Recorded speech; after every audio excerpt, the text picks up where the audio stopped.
In the previous video, I have told you that we will be discussing vertebrates, but not the vertebrates. Vertebrates we are already discussing. We are to now start with the tetrapods. Tetrapods means those bear limbs. And there are 4 classes of tetrapods, that is amphibia, reptilia, aves and mammalia. So now we are here taking up the details of all these 4 classes. So amphibia, first I will like to show you the picture of all these 4 members of these 4 classes. These are amphibians, as I have already shown you. Frogs. These are reptiles, that means snake, crocodile, calotes, chameleon. And these are aves, in which all birds are there. And these are the mammals, in which man belongs to. And the flying mammal is bat, and this is ornithorhynchus is there.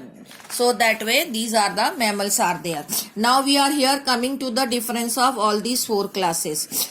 So amphibians, as I have shown you here, amphibians, actually now the life is shifting from these notes are quite written in short letters, because I have to give you as many points, so that this is written in a very short letters, or you can say the words are it is little bit congested. So I am giving you everything in detail and focusing it too much, so you can write it again in your notebook.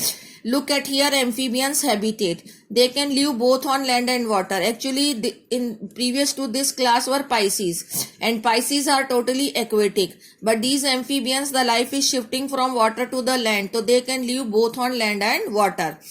Now their body is divided into head and trunk. You can say this is the head and this is trunk, no neck is there. So the body is divided into head and trunk.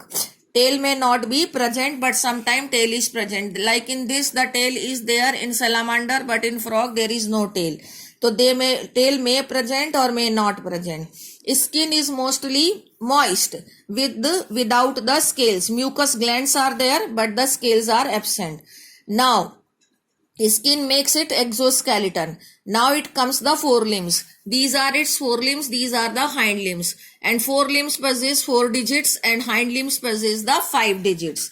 Okay, so digits are also written. Now eyes are there with the eyelids. Ear is represented by the tympanum. You can say here this is tympanum.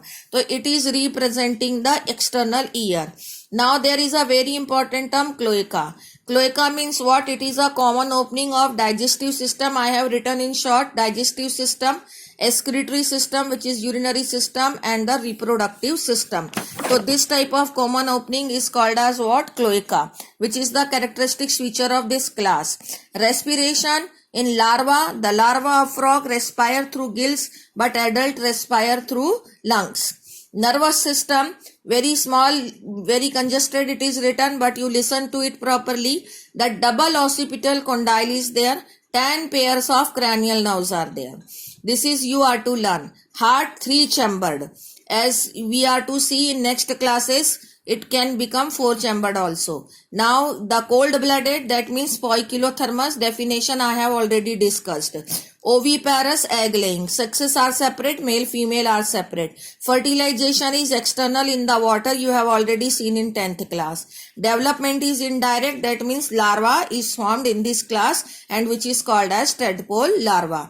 These are amphibians. Okay, now we are here coming to the reptiles. Reptiles are characterized by, as they were the jumping type of animals, but they are crawling and terrestrial. They were living both in land and water, but here they are terrestrial animal. Some of them are in water also, but mainly they are terrestrial. And their body shape is various types, as you have seen that some of them are cylindrical, some of them are of various shapes of the bodies are there. Now their skin is very dry with cornified cover of the scales are there. In frog the scales were absent, but here the scales are present. Then external ear is also represented by tympanum only.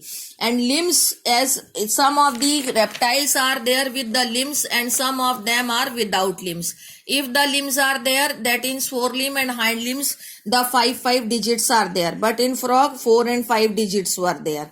Heart is here again 3-chambered, but the 2 auricle and ventricle has also started dividing. So we can say 3 by 4 chamber is there, but it is incompletely 4-chambered, but in whole number it is called as 3-chambered. Respiration, there the larva was respiring through gills, adult with lungs, but here the lungs are there only.